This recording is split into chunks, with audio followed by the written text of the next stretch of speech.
Morning बच्चों। आज हम हमारी संस्कृत की पाठ्य पुस्तक का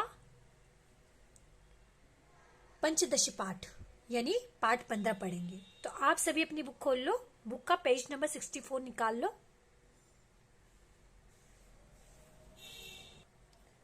पंचदश पाठ मत्स्य त्रय कथा। अब इस पाठ में हम क्या पढ़ेंगे? मछलियों की एक कथा। यह कथा यानी कहानी। किसकी कहानी? ये मछलियों की। वो मछलियां कहाँ रहती है? एक तालाब में। ये देखो पिक्चर दी यहाँ पर, आपको दिखाई दे रही पिक्चर? इसमें तालाब है, तालाब में ये 3 मछलियां रहती है। मत्स्य, मत्स्य किसको बोलेंगे? मछलियों को। बेला ग्रामस्य कस्मिंश्चित् जलाशये अनागत विधाता प्रत्युत्पन्नमतिः यब्धविष्येति नामक त्रय मत्स्य अवसन। अब किसकी बात करें? एक गांव की। क्या नाम है गांव का? बेला ग्राम, है ना।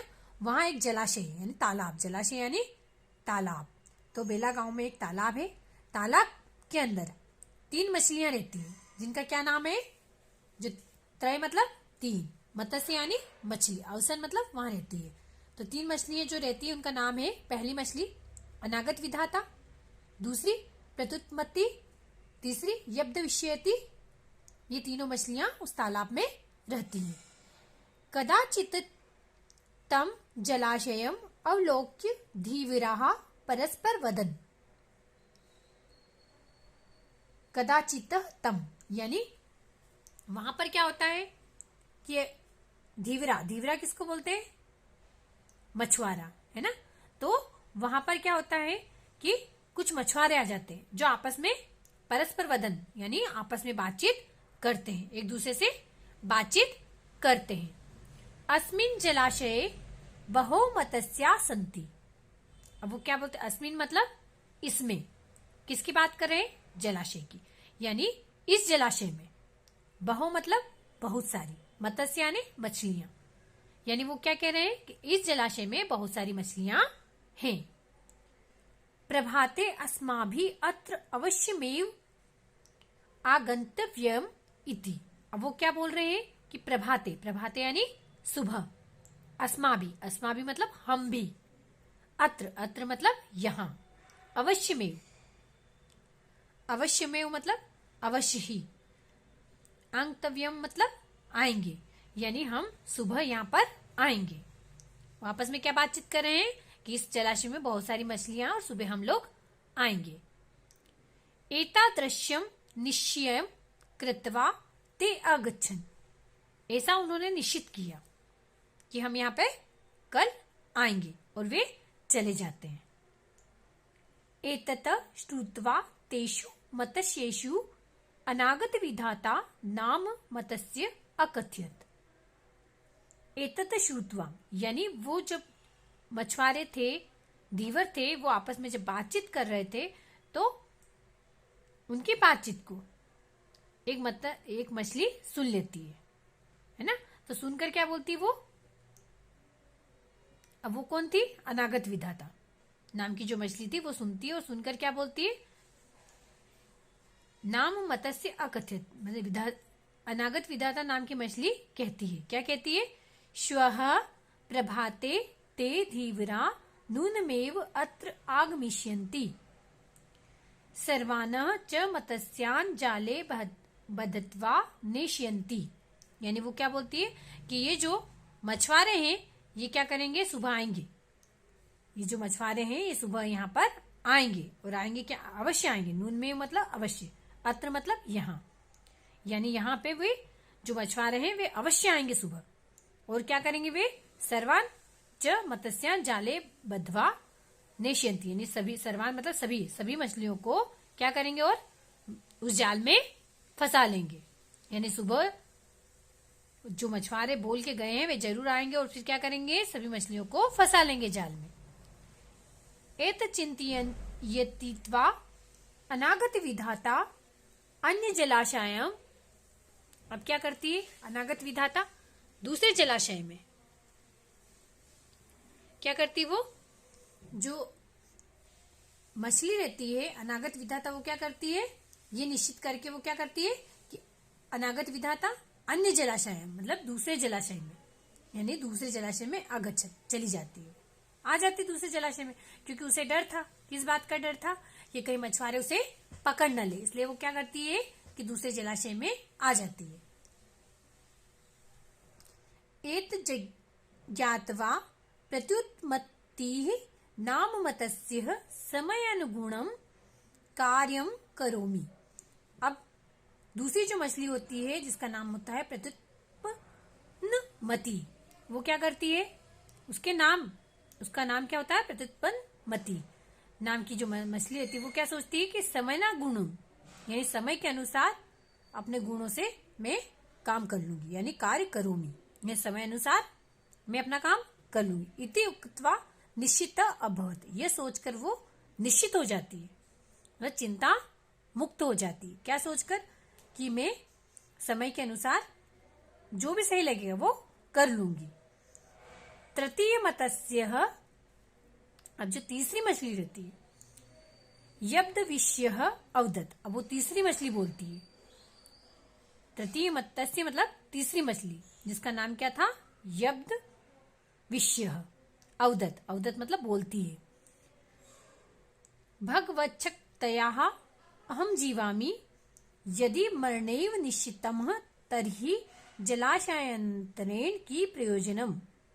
वो क्या बोलती है कि अगर भगवान, यानी वो क्या बोलती है कि भगवान मुझे जीने देंगे तो मैं जी जाऊंगी, और अगर मेरा मरना निश्चित है तो दूसरे जलाशय में जाने का क्या प्रयोजन, मतलब क्यों जाऊं मैं दूसरे जलाशय में? जो मेरे भाग्य में होगा वो तो होगा ही सही।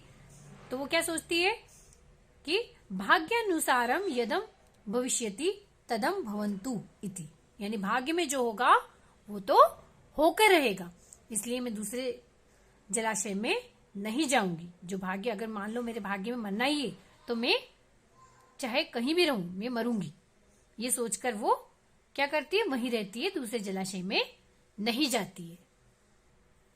अब देखो ये पिक्चर दिख रही है आपको, ये मछुआरे किस लिए आए हैं? मछुआरे मछलियों को पकड़ने के लिए, है ना। उन्होंने अपना जाल फैला दिया ताकि जो मछलियां हैं वो इसमें आ जाए।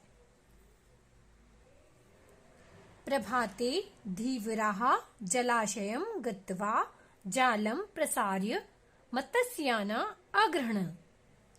प्रभाते यानी सुबह, धीवरा मतलब मछुआरे, जलाशय यानी तालाब, गत्वा यानी तालाब में गए, और क्या करा उन्होंने? अपना जाल फैलाया और मछलियां उसमें फंस गई। प्रत्युत्पन्नमतिः मृतः इव अतिष्ठति, जो प्रत्युत्पन्नमतिः नाम की जो मछली थी वो मरने के समान हो गई। मृतमीव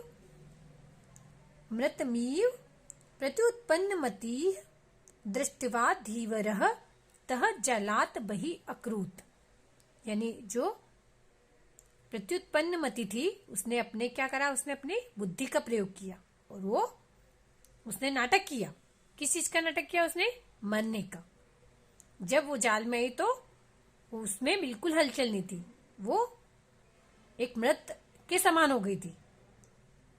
तो क्या होता है कि जब वो मृत जैसी दिखती है तो जो धीवर होते हैं, धीवर यानी मछुआरे, वो क्या करते हैं कि ये तो मरी हुई मछली है, इसलिए जाकर हम क्या करेंगे? तो क्या करते हैं? उसको वापस पानी में डाल देते हैं। उस मछली को वापस क्या करते हैं? वो पानी में डाल देते हैं। बल्कि वो मछली जीवित थी, वो मरी हुई नहीं थी, लेकिन वो मरने का नाटक करती है। प्रत्युत्पन्नमतिः स्वनाम गुणम मति प्रयोगेण ततः जले अकुर्दत जलाशयानंतर प्रविशत। और उसने क्या किया था? प्रत्युत्पन्नमति ने अपने नाम के अनुसार, यानी उसका नाम था वैसा ही उसने प्रयोग किया। उसने अपनी मति यानी बुद्धि, उसने अपनी बुद्धि का प्रयोग किया और अपने जीवन को बचा लिया। और फिर जब उसे वापस तालाब में डालते हैं तो वो क्या करती है? तालाब में जाकर फिर आराम से रहने लगती है। वो दूसरे तालाब में चली जाती है धीरे धीरे और फिर आराम से रहती है। तृतीयः मत्स्य जाले पतितः, और जो तीसरी मछली होती है वो क्या करती है, जाल में फंस जाती है। कौन सी मछली फंसती है, जो तीसरी मछली होती है वो क्या करती है, जाल में फंस जाती है। धीवरे कर्तितः मृतश्च अभवत। अब धीवरे मतलब जो मछुआरे होते हैं, उसको जो तीसरी मछली होती है उसको मार के ले जाते हैं, मतलब ले जाते हैं और फिर क्या करते हैं, मछुआरे का क्या काम होता है, वो मछलियां पकड़ कर बेचते हैं, तो फिर उसको बेच देते हैं। इस प्रकार वो मृत्यु को प्राप्त हो जाते उसको। तच्चोक्तम यानी बिल्कुल सही है। अनागत विधाता च प्रत्युत्पन्न मतिस्थता द्वावेतो सुखमेधेत यब्द विश्व विनश्यति। यानी अनागत विधाता और प्रत्युत्पन्न मति ये दोनों सुख से अपना जीवन व्यतीत करती है, लेकिन जो यब्दविश नाम की जो मछली रहती है वो विनाश को प्राप्त होती है उसे, यानी वो अपने जीवन को भाग्य के भरोसे छोड़ती है, इसलिए उसे मृत्यु प्राप्त होती है। और बाकी दो मछली जीवित रहती है और आराम से अपना जीवन व्यतीत करती है। तो इस कहानी में हमने क्या सीखा, इस कहानी में हमने ये सीखा कि हमें कभी भी भाग्य के भरोसे नहीं रहना चाहिए, बल्कि क्या करना चाहिए, परिश्रम करना चाहिए। हमें अपने जीवन को बचाने के लिए हर संभव प्रयास करना चाहिए। व्यक्ति अपने भाग्य को अपनी बुद्धि और विवेक से बदल सकता है, यानी इंसान का भाग्य खुद उसके हाथ में होता है।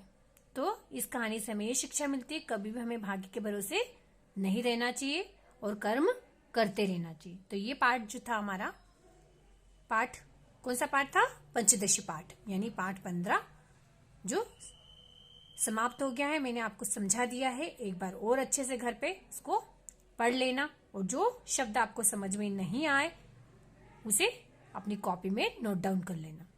ठीक है, फिर मिलेंगे अगली कक्षा में।